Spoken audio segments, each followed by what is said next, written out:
Hello বন্ধুরা, এই যে আমি একটা একটা করে জিনিসগুলো টোকাইতেছি। এই জিনিসগুলোর নাম দল ঘাস। এই ঘাসগুলা ধান খেতের জমিতে হয় বর্ষাকালে। আমি এটা বাইচা নিয়ে একটা একটা করে টুকরা টুকরা করে কাটবো। কাটার শেষে আমি একটা জিনিস বের করব, সেটা বের করে দেখাবো। আর এই যে পাটখড়ি, হুমলি, আমার এলাকায় হুমলি বলে, এটা মাঝে রাখবো। তো দেখুন আমি ভিতর থেকে সলতা বের করব। অনেকে সুতি কাপড় দিয়ে সলতা বানিয়ে থাকে, কিন্তু কাপড়ের সলতার চেয়ে এটা অনেক বেস্ট একটা সলতা, অনেক ভালো একটা সলতা হয় এটা দিয়ে। কাপড় দিয়ে সলতা বানালে হয় কি, কাপড় দিয়ে সলতা বানালে একটা কাপড় পোড়ার গন্ধ বের হয়, একটা কালো ধোঁয়া বের হয়। এটা দিয়ে কিন্তু কোনো গন্ধ বেরোবে না এবং বিষাক্ত ধোঁয়াও বেরোবে না, খুবই নিরাপদ একটা সলতা।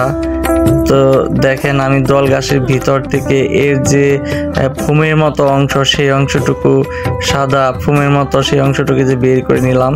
এটা বের করার পর অটোমেটিক স্প্রিংয়ের মতো লম্বা হয়ে যায়, তা না হলে হাত দিয়ে একটু টানলে এটা লম্বা আকৃতির হয়ে যায়।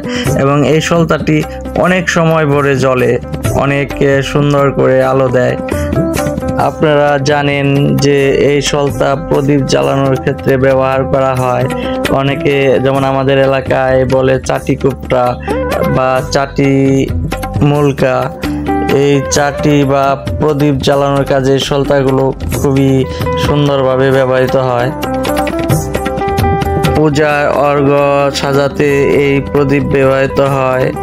পঞ্চপ্রদীপও অনেকে জ্বালিয়ে থাকে। তাছাড়া যদি বাসা বাড়িতে বিদ্যুৎ চলে যায়, বিদ্যুৎ যাওয়ার পর অন্ধকার দূর করার জন্য, আলো জ্বালানোর জন্য এই সলতা ব্যবহার করতে পারেন। সরিষার তেল, সয়াবিন তেল বা ঘি দ্বারা এই সলতা জ্বালাতে পারেন।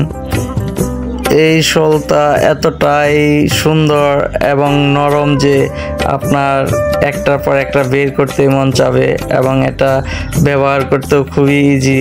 আমার সলতা বানানো প্রায় শেষের দিকে। আমি এখন এটা ভালো করে দেখাবো যে দেখেন কত ইজিভাবে এটা বের করা যায়। ছোট এটা সম্প্রসারিত হয়ে দেখেন কতটা লম্বা। আমি একটা একটা করে বের করলাম এবং সেটা একটা একটা করে গুছিয়ে নিলাম। গুছিয়ে দেখেন রাখছে যে কত সুন্দর হলো। আমি এখন এটা পূজার কাজে ব্যবহার করব, দেখেন। আর আমার এই ভিডিওটি যদি আপনাদের ভালো লাগে এবং কারো যদি উপকারে আসে, ভিডিওটিকে সার্থক মনে করব। আর আপনারা চাইলে সহজেই এই সলতাগুলো বের করে ব্যবহার করতে পারবেন, এবং ব্যবহার করার পর আপনি কাপড়ের সলতা ব্যবহার করতে চাবেন না।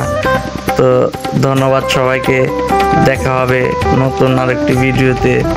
সবাই ভালো থাকবেন, সুস্থ থাকবেন আর আনন্দ নিয়ে বাঁচুন।